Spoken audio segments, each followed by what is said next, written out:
제발, 누구 없나요? 살려주세요. 그 목소리.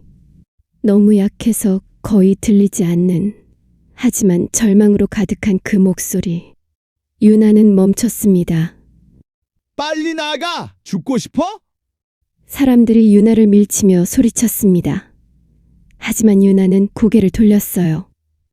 진열대 뒤 쓰러진 한 노인. 70대쯤 되어 보이는 백발의 남성이 다리를 붙잡고 신음하고 있었습니다. 넘어진 진열대가 그의 다리를 짓누르고 있었죠. 유나는 계산했습니다. 지금 가면 10초면 비상구에 도착해 나는 살 수 있어. 하지만 내가 저 사람을 구하러 가면 연기는 점점 짙어졌습니다. 불길이 4층에서 5층으로 번지고 있었어요. 유나의 심장이 미친 듯이 뛰었습니다. 그때였습니다. 보육원 시절이 떠올랐어요. 아무도 자신을 선택해주지 않던 그 시절. 입양 가족들이 다른 아이들을 데려가고 자신만 홀로 남던 그 순간들. 나도 저렇게 혼자 버려졌었지. 유나는 결정했습니다. 지금 거기로 갈게요. 조금만 버텨주세요. 그녀는 연기 속으로 뛰어들었습니다. 사람들은 비명을 질렀습니다. 저 여자 왜 저래? 하지만 유나는 멈추지 않았어요. 노인에게 도착했을 때 유나는 깨달았습니다. 아, 나 여기서 죽을 수도 있겠구나. 불길이 보였어요. 5층 반대편에서 활활 타오르고 있었습니다. 곧 이쪽으로 올 거였죠. 아가씨, 그냥 빨리 탈출하세요. 이러다가 둘 다 위험해요. 노인이 떨리는 목소리로 말했습니다. 그의 눈에는 이미 체념이 가득했어요. 하지만 유나는 고개를 저었습니다. 아니에요. 우리는 함께 살아서 나갈 거예요. 포기하지 마세요. 유나는 목에 두른 스카프를 벗어 근처 화병의 물에 적셨습니다. 그리고 노인의 입을 막아줬어요. 걸으실 수 있으시겠어요? 진열대를 밀어냈습니다. 손에서 피가 났어요. 하지만 느낄 겨를이 없었습니다. 노인을 일으켰습니다. 무거웠어요. 유나는 50kg도 안 되는 작은 체구였으니까요. 하지만 포기할 수 없었습니다. 한 걸음, 또 한 걸음. 조금만 더. 제발, 조금만. 채널 구독과 좋아요는 큰 힘이 됩니다. 여러분의 공감과 응원이 더 많은 이야기를 만들어갑니다. 그녀의 이름은 서유나, 29살. 평생 남의 눈치를 보며 살아온 고아 출신의 평범한 여성이었습니다. 유나는 태어나자마자 보육원 앞에 버려진 아이였습니다. 이름도 보육원 원장님이 지어주셨죠. 하늘처럼 맑고 고운 아이로 자라라는 의미로 유나라는 이름을 받았어요. 어린 시절 유나는 유독 착했습니다. 다른 아이들이 장난감을 갖고 싸울 때도 유나는 항상 양보했죠. 밥을 먹을 때도 자신의 반찬을 동생들에게 나눠줬고 선생님 심부름도 제일 먼저 나섰습니다. 유나야, 넌 정말 착하구나. 하지만 가끔은 내가 원하는 것도 말해야 해.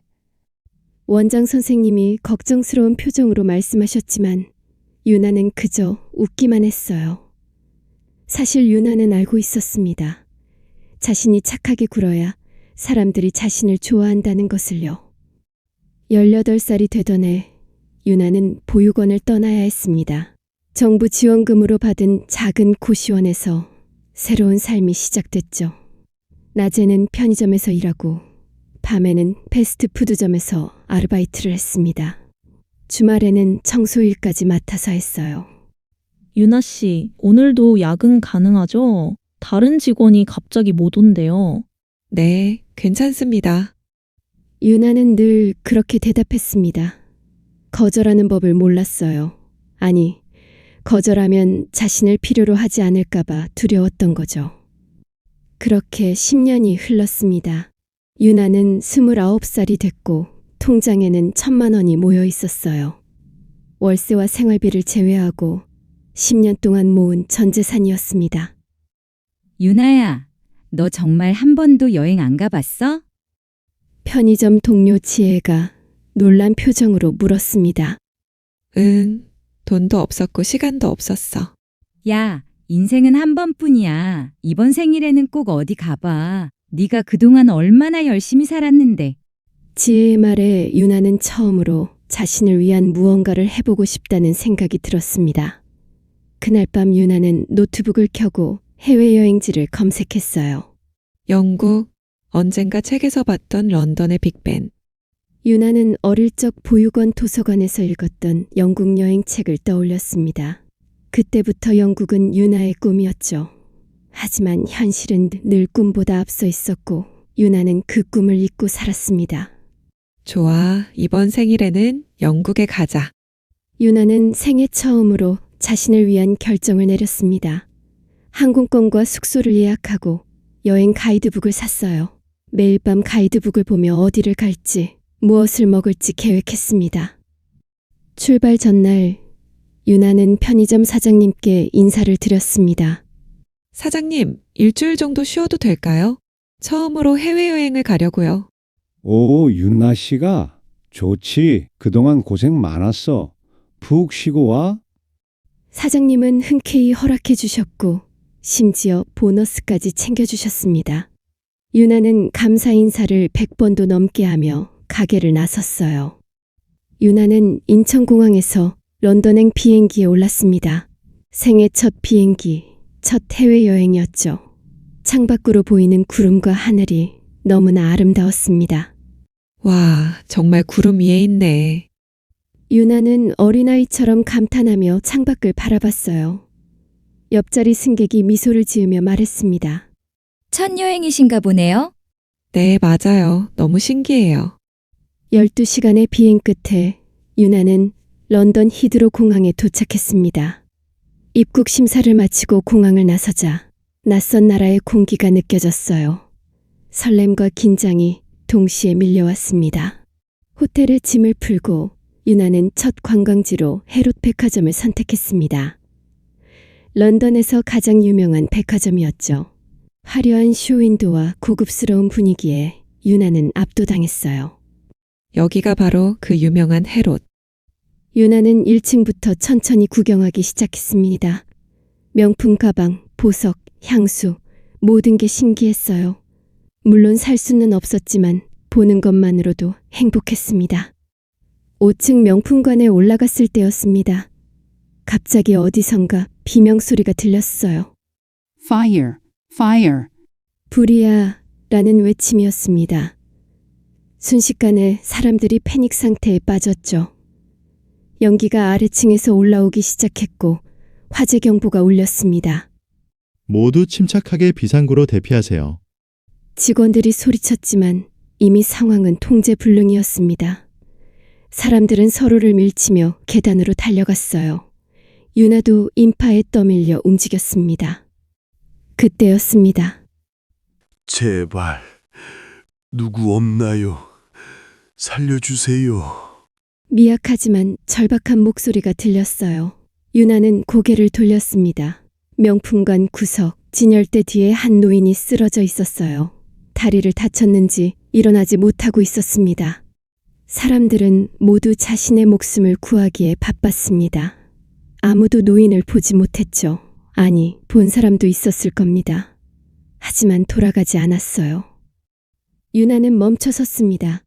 연기가 점점 짙어지고 있었고 불길이 층계를 타고 올라오는 게 보였어요. 지금 당장 나가지 않으면 위험했습니다. 하지만 유나는 노인에게로 달려갔습니다. 선생님, 괜찮으세요? 일어나실 수 있으세요? 유나의 서툰 영어에 노인이 고개를 들었습니다. 70대 정도로 보이는 백발의 신사였어요. 그의 눈에는 공포와 절망이 가득했습니다. 다리가 안 움직여요.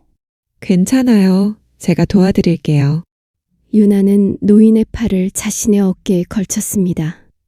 하지만 노인은 생각보다 무거웠어요. 유나는 작은 체구의 동양인 여성이었고 혼자서 노인을 부축하기에는 역부족이었죠. 그냥 가세요. 이러다 둘 다 위험해지겠어요. 안 돼요. 우리는 반드시 함께 살아서 나갈 거예요. 유나는 온 힘을 다해 노인을 일으켰습니다. 연기가 폐를 찔렀고 눈물이 흘러내렸어요. 하지만 멈출 수 없었습니다. 한 걸음 한 걸음 비상구를 향해 나아갔습니다. 시야는 거의 보이지 않았고 숨을 쉬기가 힘들었어요. 유나는 목에 두르고 있던 스카프를 물에 적셔 노인의 입을 막아줬습니다. 조금만 더. 유나는 중얼거리며 계속 걸었습니다. 다리가 후들거렸고 의식이 흐려지기 시작했어요. 그때 비상구 문이 보였습니다. 하지만 너무 멀었습니다. 연기가 폐를 찔렀습니다. 숨을 쉴 수 없었어요. 시야가 흐려졌습니다. 안 돼. 여기서 포기하면 안 돼. 아직. 그때 뒤에서 폭발음이 들렸습니다. 5층 명품관 반대편이 무너지는 소리였습니다. 유나는 마지막 힘을 짜냈습니다. 노인을 끌고 계단으로 뛰어들었어요. 하지만 3층 계단에서 유나의 다리가 풀렸습니다. 두 사람은 계단을 굴러 떨어졌습니다. 유나는 자신의 몸으로 노인을 감쌌어요. 뼈가 부러지는 소리가 들렸습니다. 유나의 갈비뼈였죠. 하지만 멈출 수 없었습니다. 일어나. 유나는 자신에게 소리쳤습니다. 온몸이 비명을 질렀지만 일어났어요. 2층, 1층, 마침내 건물 밖으로 나왔습니다. 신선한 공기가 폐로 들어오는 순간 유나는 그대로 쓰러졌습니다. 아가씨, 괜찮아요? 소방대원들이 달려왔습니다. 유나와 노인은 즉시 구급차에 실렸어요. 사이렌 소리가 점점 멀어지면서 유나의 의식도 흐려졌습니다. 유나가 눈을 뜬 것은 이틀 후였습니다. 병원 침대에 누워 있었고 온몸이 아팠어요. 특히 다리와 팔에 붕대가 감겨 있었습니다. 여기는 정신이 좀 드세요? 간호사가 반갑게 말했습니다. 곧이어 의사가 들어왔어요. 기분은 좀 어떠세요? 이틀 동안 의식이 없으셨어요. 그 노인분은 괜찮으세요? 유나의 첫 마디는 자신의 건강이 아니라 노인의 안부였습니다. 의사는 미소를 지었어요. 당신 덕분에 그 노인분은 아주 건강하세요. 당신은 그분의 생명을 구하셨어요. 당신은 영웅입니다. 영웅, 유나는 그 단어가 낯설었습니다. 평생 누군가에게 인정받기 위해 노력했지만 영웅이라는 말은 들어본 적이 없었어요. 그날 오후 병실 문이 열렸습니다. 정장을 입은 중년 남성이 꽃다발을 들고 들어왔어요.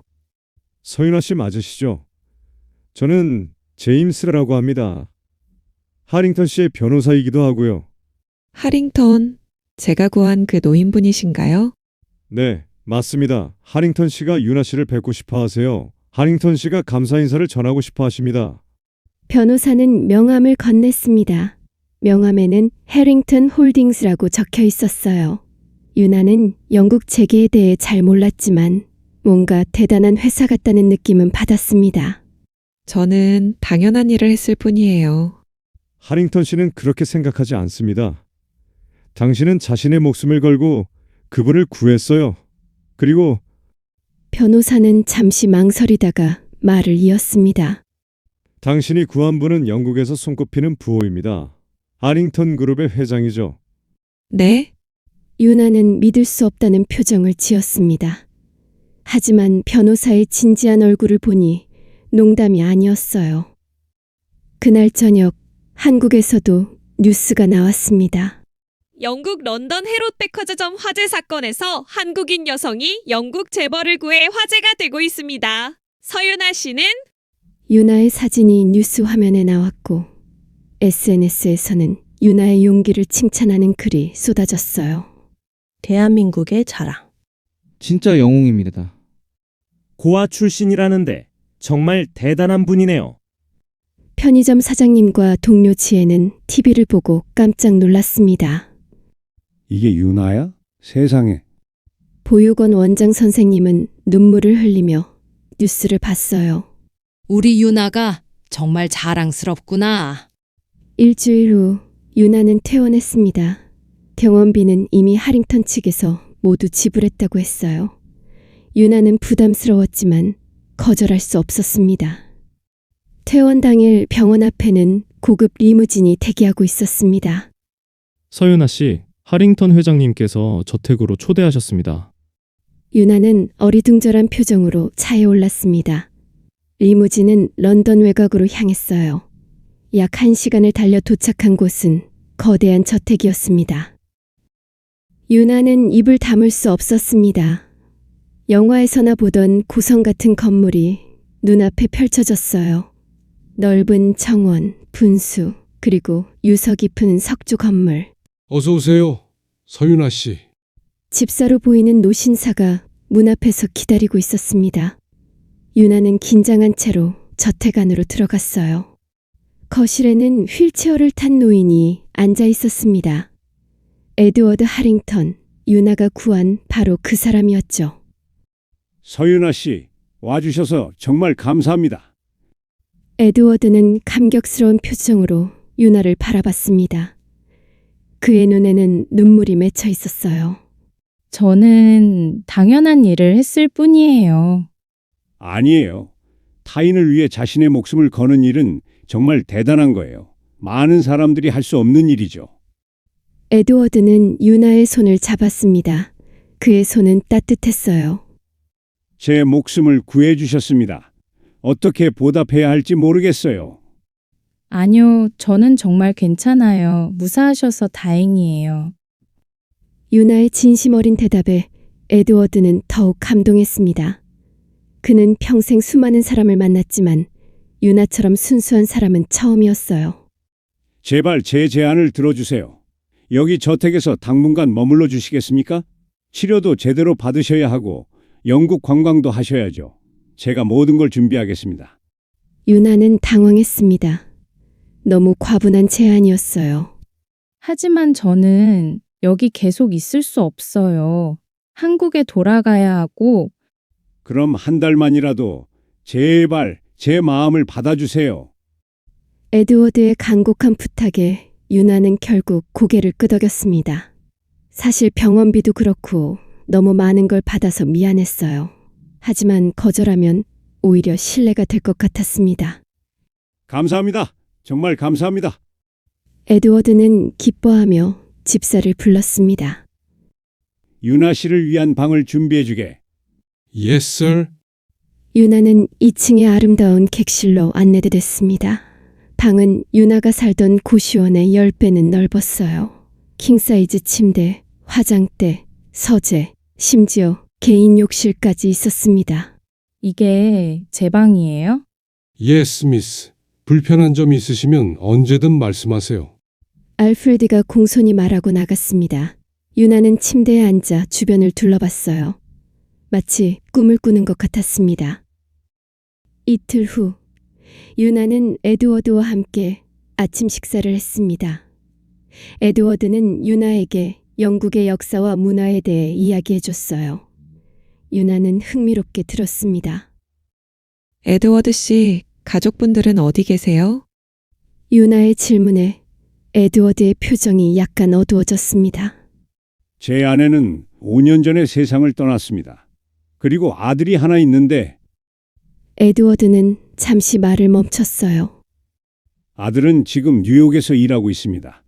회사 일 때문에 바빠서 자주 못 보죠. 아, 그러시군요. 유나는 에드워드의 외로움을 느낄 수 있었습니다. 거대한 저택에 혼자 사는 노인. 그건 유나가 상상했던 부자의 삶과는 달랐어요. 바로 그날 저녁 상황이 바뀌었습니다. 저녁 식사 중에 현관문이 열리는 소리가 들렸어요. 아버지. 낮고 깊은 목소리였습니다. 에드워드의 얼굴이 환해졌어요. 데이비드, 언제 왔니? 아버지 소식 듣고 바로 비행기 탔어요. 괜찮으세요? 식당으로 들어온 남성은 30대 중반쯤으로 보였습니다. 키가 크고 잘생긴 얼굴에 지적인 분위기가 감돌았어요. 정장 차림에서 풍기는 카리스마가 느껴졌습니다. 데이비드 하링턴, 에드워드의 외아들이자 하링턴 그룹의 후계자였죠. 아, 데이비드. 이분이 내 목숨을 구해주신 서윤아 씨야. 에드워드가 유나를 소개했습니다. 데이비드는 유나를 향해 고개를 돌렸어요. 그 순간 두 사람의 눈이 마주쳤습니다. 데이비드는 순간 숨이 멎는 듯한 느낌을 받았습니다. 유나의 맑은 눈동자, 수줍은 미소, 그가 본 여성들과는 완전히 달랐어요. 서윤아 씨, 아버지를 구해주셔서 정말 감사합니다. 데이비드는 정중하게 인사했습니다. 유나는 얼굴이 빨개졌어요. 아니요, 저는 당연한 일을. 당연한 일이 아닙니다. 당신은 영웅입니다. 데이비드의 진지한 목소리에 유나는 더욱 당황했습니다. 그녀는 지금까지 이렇게 잘생기고 품이 있는 남성을 본 적이 없었어요. 데이비드, 너무 오랜만이구나. 앉아서 같이 식사하자. 네, 아버지. 데이비드는 유나의 맞은편에 앉았습니다. 식사 내내 그는 유나를 계속 쳐다봤어요. 유나는 그의 시선을 느끼며 불편했지만 동시에 묘한 설렘도 느꼈습니다. 식사 후 에드워드는 일찍 방으로 들어갔습니다. 다리가 아직 완전히 회복되지 않았기 때문이죠. 유나와 데이비드만 거실에 남았어요. 유나 씨, 산책하시겠어요? 정원의 밤 풍경이 아름답습니다. 네, 좋아요. 두 사람은 정원으로 나갔습니다. 달빛 아래 정원은 정말 아름다웠어요. 장미꽃이 만발했고 분수에서는 물소리가 들렸습니다. 유나 씨, 당신은 정말 대단한 분입니다. 아니에요. 다른 사람이 그 자리에 있었어도 저랑 똑같이 했을 거예요. 데이비드는 미소를 지었어요. 두 사람은 정원을 천천히 걸으며 대화를 나눴습니다. 데이비드는 유나의 이야기를 들었어요. 고아원에서 자란 이야기, 힘들게 돈을 모아 영국에 온 이야기. 정말 존경스럽습니다. 그 어려운 환경에서도 포기하지 않으셨네요. 포기하면 안 되니까요. 살아야 했으니까요. 유나의 담담한 대답에 데이비드는 가슴이 먹먹해졌습니다. 그는 평생 풍족하게 살았어요. 원하는 걸 다 가질 수 있었죠. 하지만 유나는 달랐습니다. 아무것도 가진 게 없었지만 더 강하고 순수했어요. 유나 씨, 저 한 가지 부탁이 있어요. 네? 제가 런던을 구경시켜 드릴 수 있을까요? 아버지 말씀 들으니 아직 제대로 관광도 못 하셨다고 하더라고요. 유나는 잠시 망설였습니다. 하지만 데이비드의 진심 어린 표정을 보고 고개를 끄덕였어요. 감사합니다. 하지만 너무 패가 되는 건 아닐까요? 천만에요. 제가 하고 싶어서 하는 거예요. 그날 밤 유나는 침대에 누워 천장을 바라봤습니다. 데이비드의 얼굴이 자꾸 떠올랐어요. 그의 미소, 목소리, 시선. 무슨 생각을 하는 거야, 서윤아? 유나는 자신을 타이르며 눈을 감았습니다. 하지만 잠은 쉽게 오지 않았어요. 다음 날부터 데이비드는 유나에게 런던을 보여주기 시작했습니다. 첫 번째 목적지는 빅벤과 런던 아이였어요. 유나가 평생 꿈꿔왔던 장소였죠. 와, 정말 멋있네요. 사진으로만 보다가 실제로 보니까. 유나는 감탄사를 연발했습니다. 데이비드는 그런 유나의 모습이 귀여워 보였어요. 그는 평소 만나던 여성들과 유나가 얼마나 다른지 계속 느끼고 있었습니다. 런던 아이 타보시겠어요? 네, 타고 싶어요. 두 사람은 거대한 관람차에 올랐습니다. 캡슐 안에 단둘이 남게 됐죠. 관람차가 천천히 올라가면서 런던 시내가 한눈에 들어왔어요. 정말 아름답다. 유나는 창밖을 보며 눈물을 글썽였습니다. 평생 꿈꿔왔던 순간이었어요. 데이비드는 유나의 옆모습을 조용히 바라봤습니다. 유나 씨, 괜찮으세요? 네, 너무 행복해서 그래요. 제가 정말 여기 있는 게 맞나 싶어서요. 당연히 여기 있는 게 맞죠. 그리고 이건 시작일 뿐이에요. 데이비드의 말에 유나는 고개를 돌렸습니다. 두 사람의 눈이 다시 마주쳤어요. 짧은 순간이었지만 뭔가 특별한 감정이 오갔습니다. 이틀째에는 대형 박물관과 내셔널 갤러리를 갔습니다. 유나는 예술 작품에 대해 잘 몰랐지만 데이비드가 하나하나 설명해 줬어요. 이 그림은 터너의 작품입니다. 영국을 대표하는 화가죠. 정말 멋있네요. 바다가 살아 움직이는 것 같아요. 좋은 표현이네요. 바로 그게 터너의 특징이에요. 데이비드는 유나의 감성에 놀랐습니다. 그녀는 전문 지식은 없었지만 순수한 감각으로 예술을 느끼고 있었어요. 점심은 템스강이 내려다 보이는 레스토랑에서 먹었습니다. 데이비드가 예약한 VIP석이었죠. 데이비드 씨, 저 이런 데는 처음이에요. 너무 비싼 거 아닌가요? 걱정 마세요. 제가 유나 씨와 함께 시간을 보내는 게 더 소중합니다. 데이비드의 고백에 유나는 얼굴이 빨개졌습니다. 그녀는 이런 직접적인 표현에 익숙하지 않았어요. 저는 그냥 평범한 사람인데요. 아니에요. 유나 씨는 특별합니다. 식사를 하는 동안 데이비드는 자신의 이야기도 들려줬습니다. 사실 저는 평생 아버지의 기대에 부응하며 살았어요. 명문대를 나와야 했고, MBA를 받아야 했고, 회사를 잘 경영해야 했죠. 힘드셨겠어요. 네.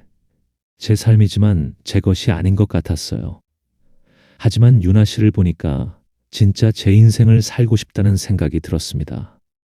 유나는 데이비드의 손을 조심스럽게 잡았습니다. 데이비드 씨도 힘든 시간을 보내셨네요. 저는 몰랐어요. 부자라고 다 행복한 건 아니에요. 유나 씨처럼 순수하게 사는 게 더 행복한 거죠. 셋째 날에는 윈저성을 방문했습니다. 중세시대의 성을 보며 유나는 동화 속에 들어온 것 같았어요. 공주님 같아요, 유나 씨. 데이비드가 장난스럽게 말했습니다. 무슨 소리예요? 저는 그냥... 아니에요. 정말 공주님처럼 아름다워요.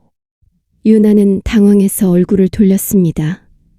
하지만 그녀의 입가에는 미소가 번졌어요. 성정원을 걷던 중 갑자기 비가 내리기 시작했습니다. 두 사람은 급히 정자로 뛰어갔어요. 후, 갑자기 비가 오네요. 유나는 젖은 머리를 쓸어 올렸습니다. 데이비드는 자신의 재킷을 벗어 유나의 어깨에 걸쳐줬어요. 감기 걸리면 안 돼요.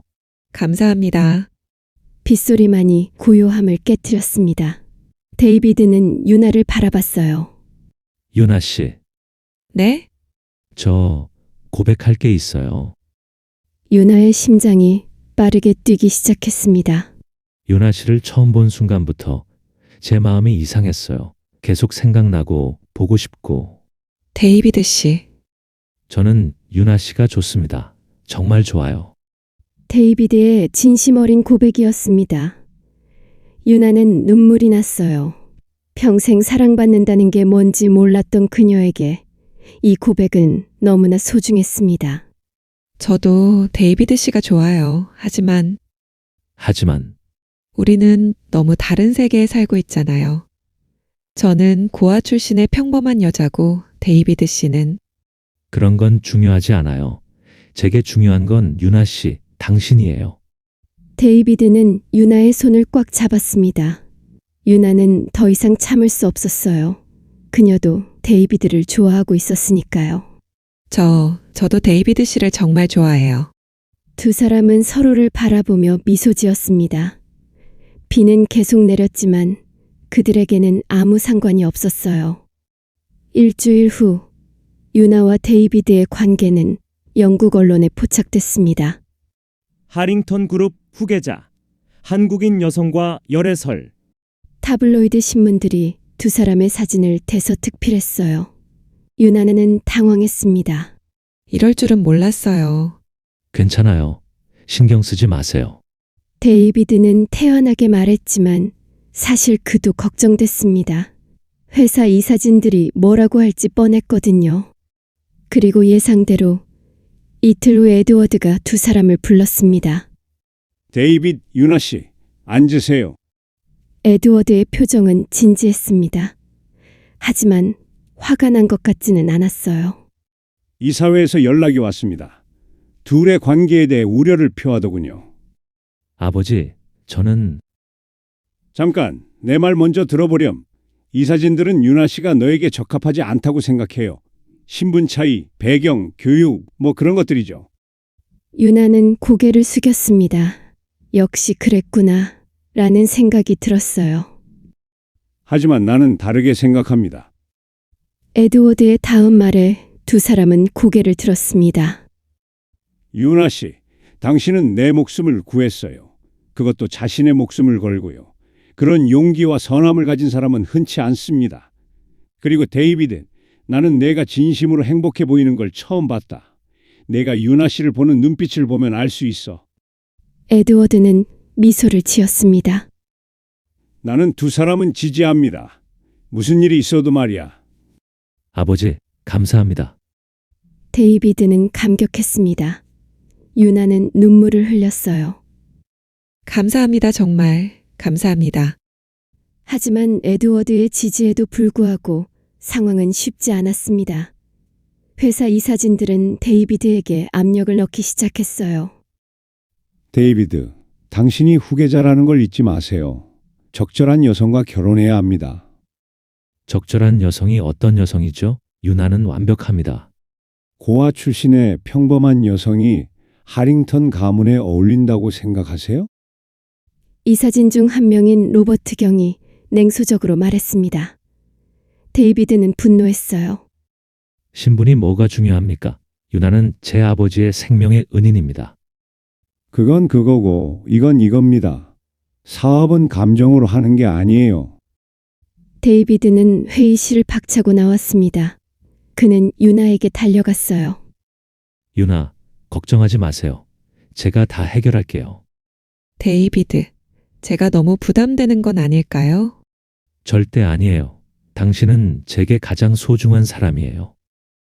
하지만 그날 밤 유나는 혼자 방에서 울었습니다. 자신 때문에 데이비드가 힘들어하는 게 너무 괴로웠어요. 다음 날 저택에 예상치 못한 방문객이 찾아왔습니다. 빅토리아 케임브리지, 데이비드의 전 약혼녀였어요. 빅토리아는 귀족 가문 출신으로 완벽한 외모와 교육을 받은 여성이었습니다. 그녀는 2년 전 데이비드와 약혼했지만 데이비드가 일방적으로 파혼을 선언했었죠. 데이비드, 오랜만이네요. 빅토리아는 우아한 미소를 지으며 거실로 들어왔습니다. 그녀의 눈빛은 차갑게 빛났어요. 빅토리아, 여기 왜 왔어?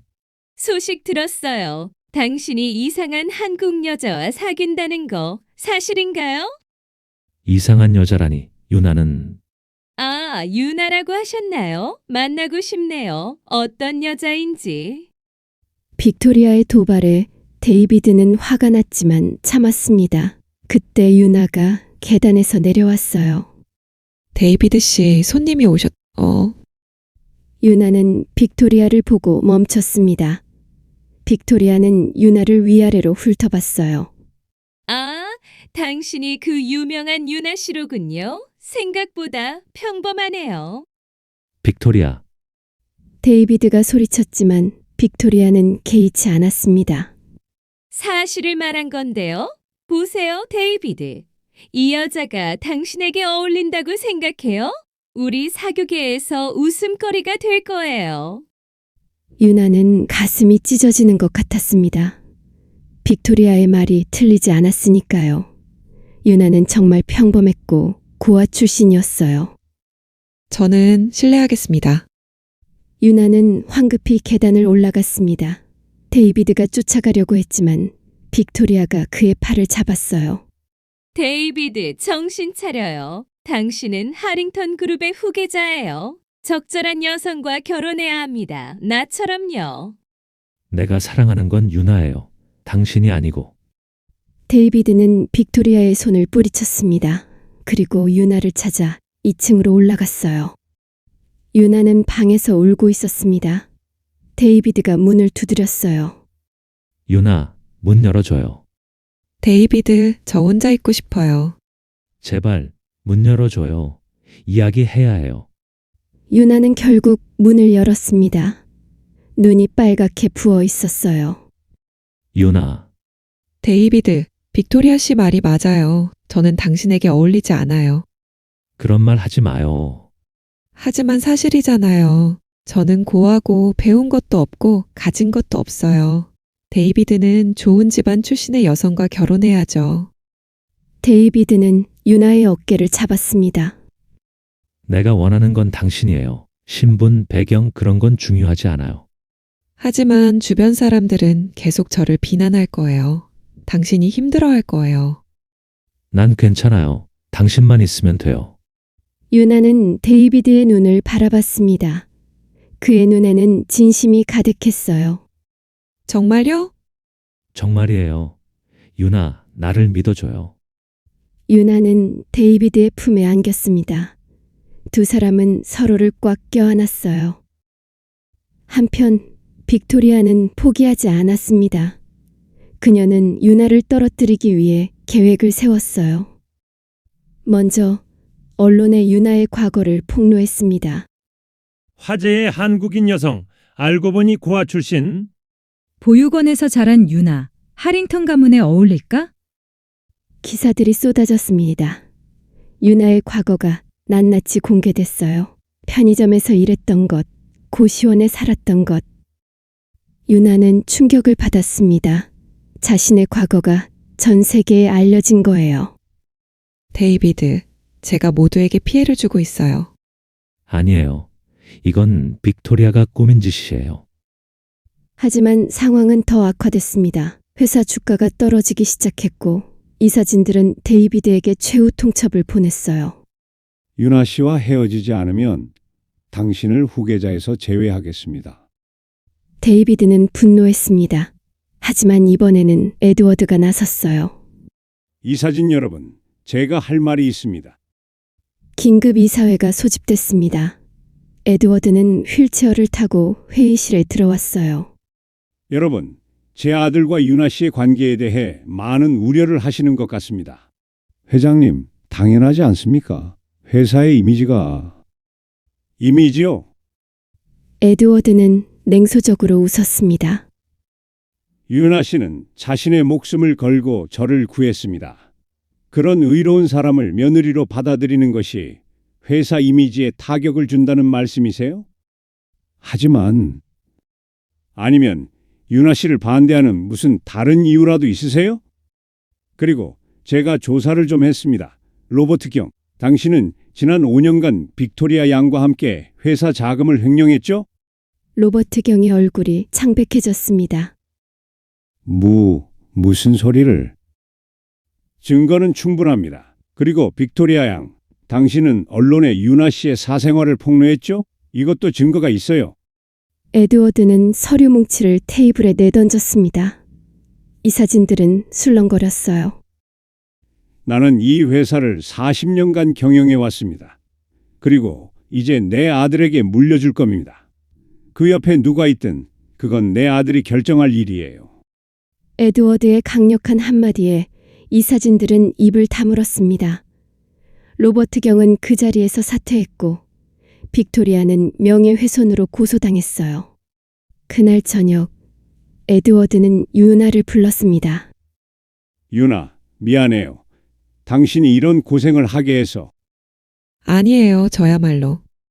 당신은 우리 가족의 은인이에요. 그리고 이제 곧 진짜 가족이 될 거고요. 네? 에드워드는 미소 지었습니다. 데이비드가 당신에게 청혼할 준비를 하고 있어요. 나는 두 손 들어 환영합니다. 유나는 눈물을 흘렸습니다. 기쁨의 눈물이었어요. 일주일 후 데이비드는 유나를 특별한 장소로 데려갔습니다. 런던 외곽의 아름다운 호숫가였어요. 여기는 제가 어렸을 때 어머니와 자주 오던 곳이에요. 어머니가 돌아가시기 전 이곳에서 마지막 시간을 보냈죠. 데이비드는 호수를 바라보며 말했습니다. 어머니는 제게 말씀하셨어요. 진정으로 사랑하는 사람을 만나면 이곳에 데려와라고요. 유나는 가슴이 두근거렸습니다. 그래서 당신을 이곳에 데려왔어요. 유나, 당신은 제 인생에서 가장 소중한 사람이에요. 데이비드는 무릎을 꿇었습니다. 주머니에서 작은 상자를 꺼냈어요. 서윤아, 저와 결혼해 주시겠어요? 상자를 열자 아름다운 다이아몬드 반지가 빛났습니다. 유나는 손으로 입을 막았어요. 데이비드, 당신과 함께라면 어떤 어려움도 이겨낼 수 있어요. 제 곁에 있어줘요. 평생. 유나는 눈물을 흘리며 고개를 끄덕였습니다. 네, 결혼할래요. 데이비드는 일어나 유나를 껴안았습니다. 두 사람은 호숫가에서 키스를 나눴어요. 석양이 호수를 붉게 물들였습니다. 그날 밤 두 사람의 약혼 소식이 발표됐습니다. 영국과 한국 언론은 축하 기사로 가득 찼어요. 고아 출신 유나, 신데렐라 스토리 완성! 하링턴 그룹 후계자와 한국 여성의 아름다운 사랑. 한국에서는 축하 물결이 일었습니다. 보육원 원장 선생님은 TV 인터뷰에서 눈물을 흘렸어요. 우리 유나는 어렸을 때부터 착하고 순수한 아이였어요. 이렇게 행복해지다니 정말 기쁩니다. 편의점 사장님과 동료 지혜도 축하 메시지를 보냈습니다. 유나야, 축하해. 넌 진짜 행복할 자격이 있어. 6개월 후 유나와 데이비드의 결혼식이 런던 웨스트민스터 대성당에서 열렸습니다. 세기의 결혼식이라고 불릴 만큼 성대했어요. 웨딩드레스를 입은 유나는 천사처럼 아름다웠습니다. 에드워드가 휠체어를 타고 유나의 옆을 지켰어요. 유나, 아버지가 없는 당신을 위해 제가 아버지 역할을 하고 싶습니다. 에드워드 씨. 이제 아버지라고 불러주세요. 유나는 눈물을 흘렸습니다. 평생 아버지를 그리워했던 그녀에게 에드워드는 진짜 아버지가 돼줬어요. 결혼 행진곡이 울려 퍼졌습니다. 유나는 에드워드와 함께 버진 로드를 걸었어요. 양옆에는 수백 명의 하객들이 앉아 있었습니다. 재단에는 데이비드가 서 있었습니다. 그는 유나를 보며 미소 지었어요. 눈에는 눈물이 맺혀 있었습니다.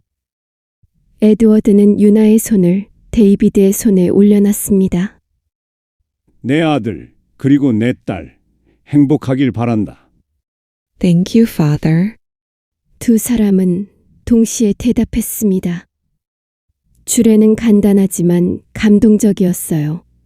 두 사람은 서로에게 서약을 했습니다. 나, 데이비드 하링턴은 서유나를 평생 사랑하고 아끼겠습니다. 어떤 어려움이 와도 함께 이겨내겠습니다. 나, 서유나는 데이비드 하링턴을 평생 사랑하고 아끼겠습니다. 행복한 순간도 힘든 순간도 함께 하겠습니다. 두 사람은 키스를 나눴습니다. 대성당 안이 박수 소리로 가득 찼어요. 피로연은 하링턴 저택에서 열렸습니다. 영국의 귀족들, 사업가들, 그리고 한국에서 온 보육원 관계자들까지 모두 참석했어요. 원장 선생님은 유나를 꽉 껴안았습니다. 유나야, 정말 행복해 보인다. 선생님은 정말 기뻐. 선생님, 감사해요. 선생님이 저를 잘 키워주셔서 여기까지 올 수 있었어요. 아니야, 내가 잘한 거야. 넌 착하고 강한 아이였어. 피로연이 끝날 무렵 데이비드는 유나의 손을 잡고 정원으로 나갔습니다. 유나, 행복해요? 네, 너무 행복해요. 꿈 같아요. 제가 정말 여기 있는 게 맞나 싶어요. 당연히 맞아요. 이제 당신은 제 아내예요. 하링턴 가문의 일원이죠. 데이비드는 유나의 이마에 키스했습니다. 달빛 아래 두 사람은 서로를 껴안았어요. 데이비드 약속해줘요. 제가 실수하거나 부족해도 실망하지 말아요. 무슨 소리예요? 당신은 완벽해요. 그리고 설령 실수를 해도 우리는 함께 고쳐나가면 돼요. 그날 밤 두 사람은 신혼여행을 위해 몰디브로 떠났습니다. 하지만 행복은 오래가지 않았습니다. 빅토리아는 감옥에서 보석으로 풀려났고 복수를 계획하고 있었어요. 서윤아, 내가 내 인생을 망쳤어. 이제 내 차례야. 빅토리아는 사립탐정을 고용했습니다. 유나의 과거를 더 파헤치기 위해서였죠.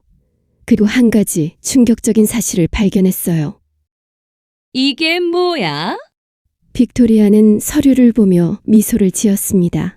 유나가 보육원에 버려졌을 때의 기록이었어요. 그리고 거기에는 충격적인 내용이 있었습니다. 유나의 친모가 살아있다고? 한 달 후 유나와 데이비드가 신혼여행에서 돌아왔을 때였습니다. 저택 앞에 낯선 여성이 서 있었어요. 유나야!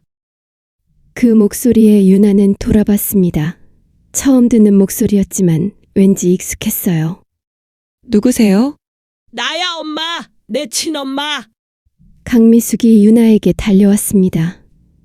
유나는 충격을 받고 뒤로 물러섰어요. 친엄마요? 그래, 내가 너를 낳은 엄마야. 미안해, 유나야. 그때는 어쩔 수 없었어. 강미숙은 연기를 시작했습니다. 눈물까지 흘리며 유나를 껴안으려 했죠.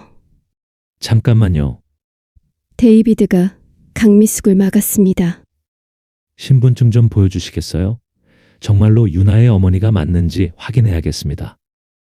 유나가 통역을 해주었습니다. 뭐? 내가 거짓말을 하는 것처럼 보여?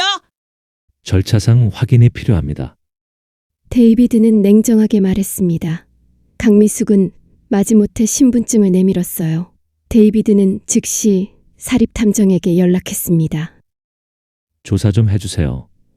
이 여성이 정말 유나의 친모가 맞는지. 사흘 후 결과가 나왔습니다. 강미숙은 정말로 유나의 친모가 맞았어요. DNA 검사 결과도 일치했습니다. 유나는 복잡한 심정이었습니다. 평생 궁금했던 친엄마. 하지만 자신을 버린 사람이기도 했죠. 왜 이제 와서 나타나신 거예요? 유나는 조심스럽게 물었습니다. 강미숙은 준비한 대사를 늘어놓았어요. 유나야, 엄마가 미안해. 그때는 정말 어려워서 너를 키울 수가 없었어. 하지만 평생 너를 그리워했단다. 그럼 왜 저를 찾으러 오지 않으셨어요? 제가 보육원에서 얼마나 외로웠는지 아세요? 유나의 목소리는 떨렸습니다. 눈물이 흘러내렸어요.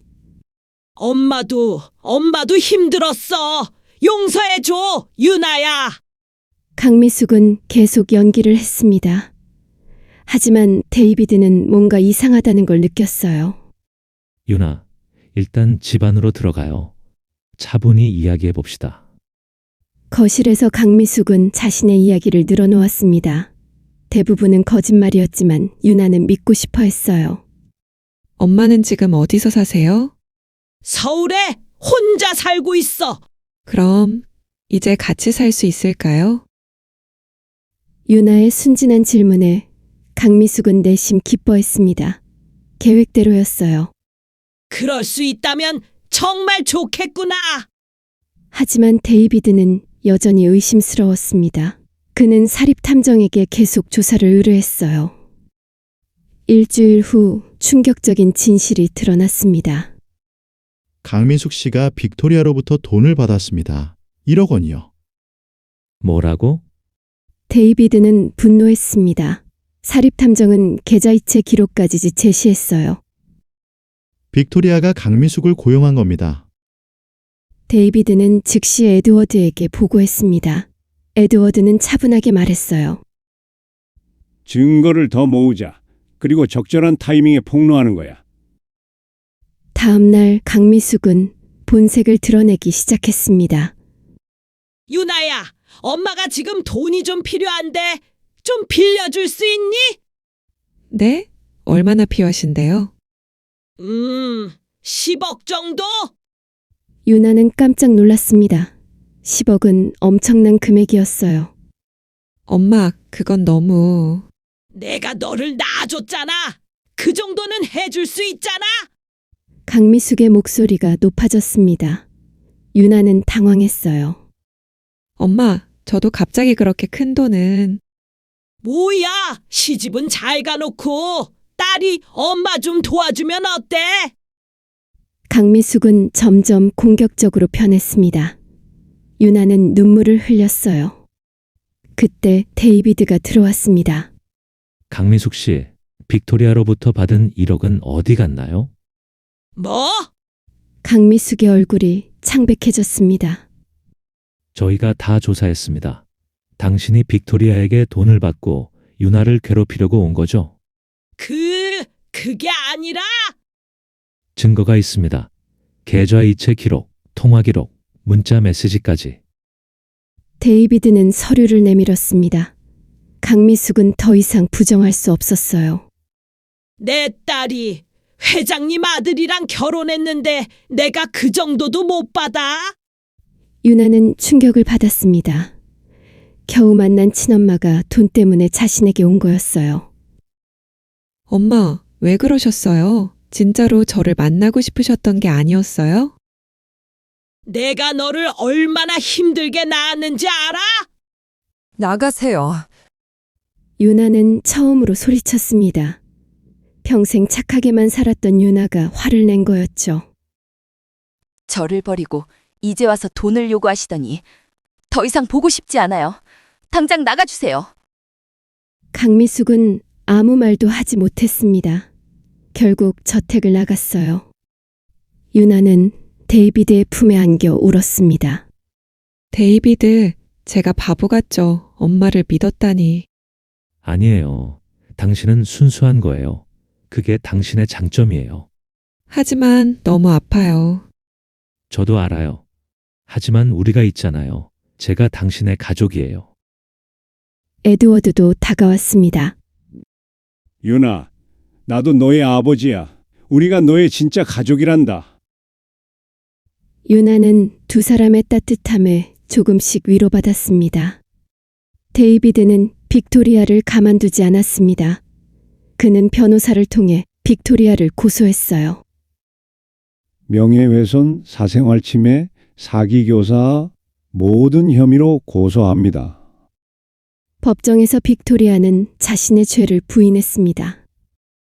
저는 아무것도 하지 않았어요. 하지만 증거는 명백했습니다. 강미숙과의 통화 기록, 계좌이체 내역, 문자 메시지. 피고인 빅토리아 케임브리지는 유죄로 판결합니다. 징역 1년, 집행유예 2년, 그리고 피해자에게 손해배상금 1억 원을 지급하라.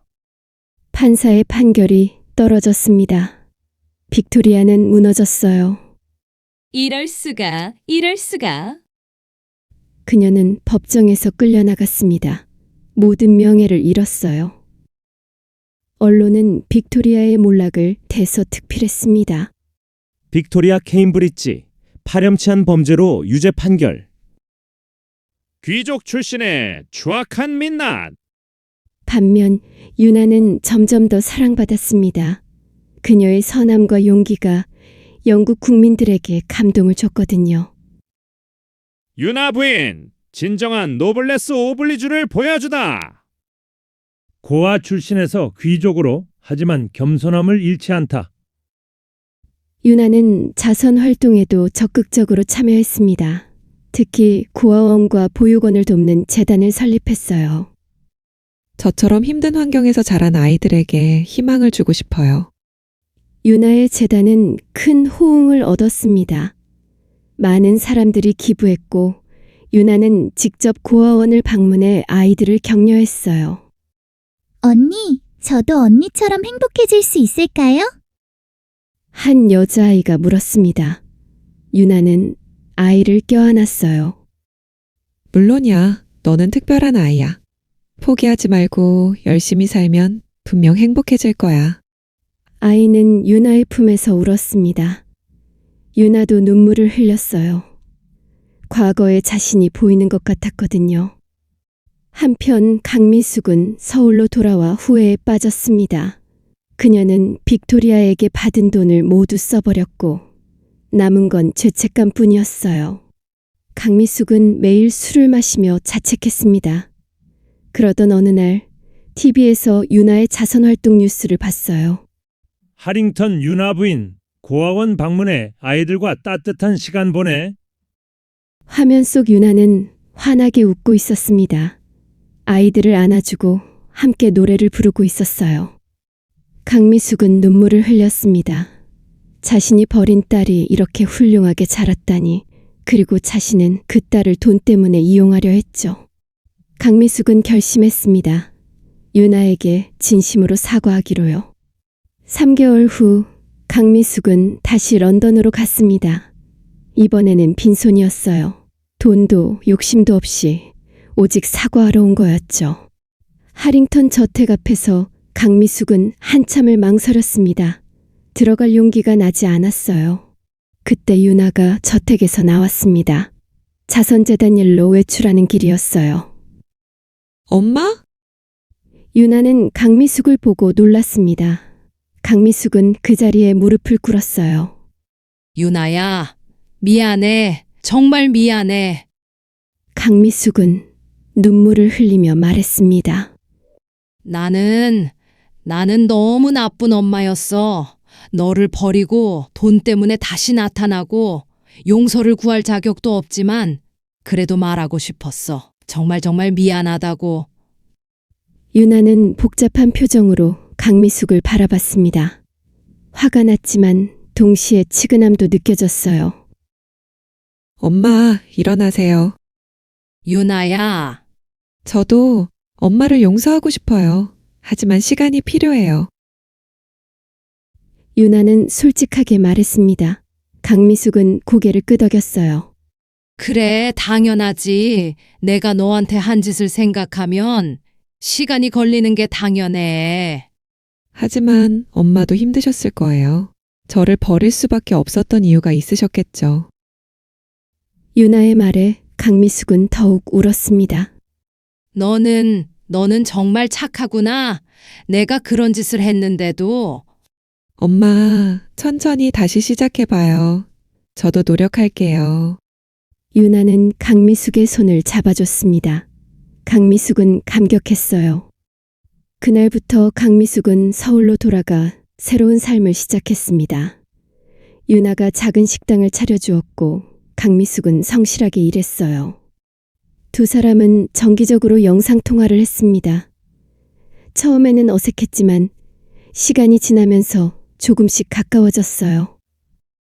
결혼 1년 후 유나는 임신 소식을 알게 됐습니다. 데이비드, 저 임신했어요. 정말요? 정말? 데이비드는 기쁨에 겨워 유나를 안아 올렸습니다. 유나는 깔깔 웃었어요. 에드워드도 기뻐했습니다. 손주를 보게 되다니. 이보다 더 큰 행복이 어디 있겠나. 유나의 임신 소식은 영국 전역에 축하 분위기를 불러왔어요. 사람들은 유나의 행복을 진심으로 기뻐했습니다. 강미숙도 소식을 듣고 눈물을 흘렸습니다. 내가 할머니가 되다니. 그녀는 손수 아기 옷을 짜서 유나에게 보냈어요. 유나는 감동받았습니다. 엄마가 직접 만드신 거예요. 고마워요, 엄마. 임신 기간 동안 데이비드는 유나를 극진히 보살폈습니다. 산책도 함께하고 태교 음악도 함께 들었어요. 우리 아기 아빠 목소리 들려? 아빠가 많이 사랑해. 데이비드는 매일 밤 유나의 배에 대고 이야기했습니다. 유나는 행복한 미소를 지었어요. 당신 같은 아빠를 만나서 우리 아기는 정말 행복할 거예요. 유나 같은 엄마를 만나서 우리 아기가 행복할 거예요. 9개월 후 유나는 건강한 여자아이를 낳았습니다.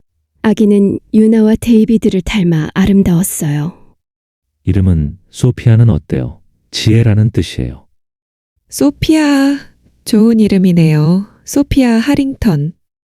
데이비드는 아기를 조심스럽게 안았습니다. 아기는 아빠의 품에서 평화롭게 잠들었어요. 유나, 당신은 정말 대단해요. 우리 딸을 낳아줘서 고마워요. 저야말로 고마워요. 이렇게 행복한 가정을 만들어줘서.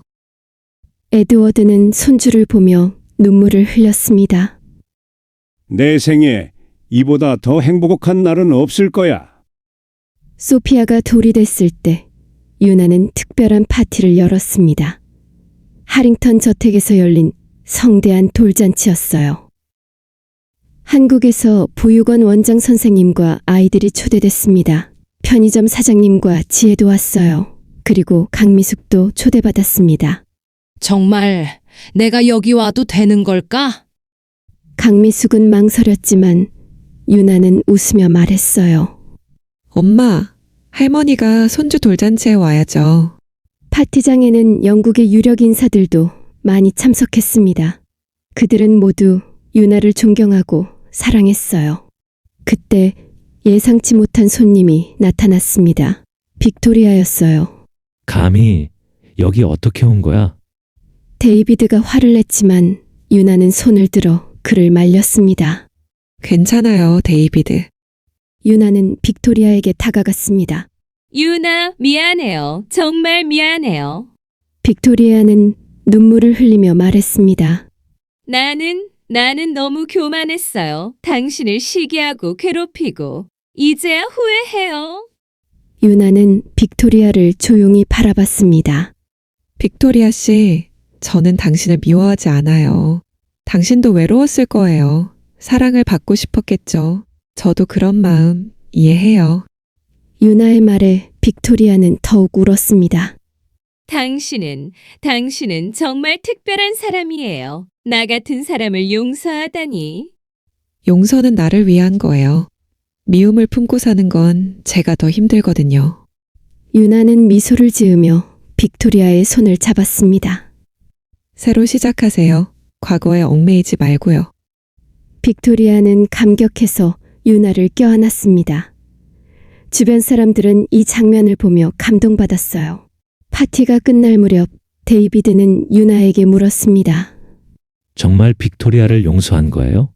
네, 미움을 품고 사는 건 제 인생의 낭비예요. 저는 행복하고 싶어요. 당신은 정말 대단한 사람이에요. 데이비드는 유나를 꽉 껴안았습니다. 이것이 유나의 진짜 복수였습니다.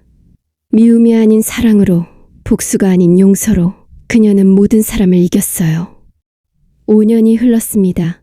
소피아는 건강하고 밝은 아이로 자랐어요. 유나와 데이비드 사이에는 아들 마이클도 태어났습니다. 유나의 자선재단은 영국 최대의 고아 지원 단체로 성장했습니다. 수백 명의 아이들이 유나의 도움으로 새로운 삶을 시작했어요. 유나 이모, 저 대학교에 합격했어요. 유나가 후원한 한 한국인 소녀가 기쁜 소식을 전했습니다. 정말 축하해. 내가 열심히 한 결과야.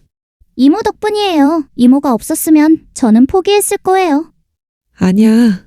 내 안에 힘이 있었던 거야. 나는 그냥 응원했을 뿐이야. 에드워드는 78세가 됐지만 여전히 건강했습니다. 그는 손주들과 함께 시간 보내는 걸 가장 좋아했어요. 할아버지, 이 이야기 또 해주세요. 소피아가 조르자 에드워드는 웃으며 말했습니다. 할아버지를 구한 이야기? 네, 그 이야기가 제일 좋아요. 에드워드는 소피아를 무릎에 앉히고 이야기를 시작했어요. 불타는 백화점에서 유나가 자신을 구한 그날의 이야기. 강미숙은 서울에서 성실하게 식당을 운영하고 있었습니다. 그녀는 1년에 2번씩 런던을 방문해 손주들을 보는 게 유일한 낙이었어요. 할머니! 소피아와 마이클이 강미숙에게 달려왔습니다. 강미숙은 두 아이를 꽉 껴안았어요. 우리 손주들 많이 컸네. 할머니가 김치찌개 해줄까? 좋아요. 할머니 김치찌개 최고예요. 강미숙은 유나를 바라봤습니다. 유나는 따뜻하게 미소 지었어요. 엄마 고마워요. 내가 뭘. 유나야, 내가 이렇게 행복한 모습을 보는 게 엄마한테는 제일 큰 행복이야. 두 사람은 서로를 껴안았습니다. 과거의 상처는 이제 치유됐어요. 어느 날 유나는 옥스퍼드 대학교에서 특별 강연 요청을 받았습니다. 주제는 역경을 이겨내는 힘이었어요. 강연장은 학생들로 가득 찼습니다. 유나는 단상에 올라 마이크 앞에 섰어요. 안녕하세요. 서유나입니다. 아니, 유나 하링턴이라고 해야 하나요? 청중들이 웃었습니다. 유나는 편안한 미소를 지었어요. 저는 고아 출신입니다. 태어나자마자 버려졌고 보육원에서 자랐죠. 어렸을 때 저는 늘 생각했습니다. 왜 나는 부모님이 없을까? 왜 나는 다른 아이들과 다를까? 강현장이 조용해졌습니다. 하지만 시간이 지나며 깨달았어요. 제가 가진 것이 없다고 해서 제가 가치 없는 사람은 아니라는 것을요. 저는 제 자신을 사랑하기 시작했습니다. 유나는 잠시 멈췄다가 계속 말했습니다. 그리고 제가 런던에 왔을 때 불타는 백화점에서 한 노인을 보았습니다. 그분은 도움이 필요했어요. 그때 저는 선택해야 했죠. 제 목숨을 지킬 것인가, 아니면 남을 도울 것인가. 청중들은 숨을 죽이고 들었습니다. 저는 그분을 구하기로 했습니다. 왜냐하면 저도 평생 도움을 받으며 살았거든요. 보육원 선생님들, 편의점 사장님, 동료 지혜, 많은 사람들이 저를 도와줬어요. 이제는 제가 남을 도울 차례라고 생각했습니다. 유나의 눈에 눈물이 맺혔습니다. 그 선택이 제 인생을 바꿨어요. 사랑하는 남편을 만났고 아버지를 얻었고 아름다운 아이들을 낳았죠. 하지만 가장 중요한 건 제가 저 자신을 사랑하게 됐다는 겁니다. 청중들은 숙연해졌습니다. 여러분께 말씀드리고 싶어요. 여러분이 어떤 상황에 있든 어떤 배경을 가졌든 그건 중요하지 않습니다. 중요한 건 여러분이 어떤 선택을 하느냐예요. 사랑을 선택하세요. 용기를 선택하세요. 그리고 무엇보다 여러분 자신을 사랑하세요. 유나는 미소를 지었습니다. 저는 아무것도 가진 게 없었지만 지금은 모든 걸 가졌습니다. 그건 제가 특별해서가 아니에요. 제가 포기하지 않았기 때문입니다. 여러분도 할 수 있어요. 강연이 끝나자 청중들은 기립박수를 보냈습니다. 많은 학생들이 눈물을 흘렸어요. 강연 후 한 여학생이 유나에게 다가왔습니다. 저도 고아원 출신이에요. 부인의 이야기를 듣고 용기가 생겼어요. 유나는 그 학생을 껴안았습니다. 당신도 충분히 특별해요. 절대 포기하지 마세요. 감사합니다. 정말 감사합니다. 유나는 생각했습니다. 인생은 예측할 수 없어. 때로는 고통스럽고 때로는 불공평해 보이지. 하지만 포기하지 않고 사랑을 선택하고 용기를 내면 결국 행복에 도달할 수 있어. 그녀는 이제 알았습니다. 진짜 복옥수는 미움이 아니라 행복이라는 것을요. 자신을 괴롭힌 사람들을 증오하는 것이 아니라 더 행복해지는 것. 그것이 최고의 복수였습니다. 그리고 유나는 해냈습니다. 그녀는 지금 누구보다 행복했으니까요.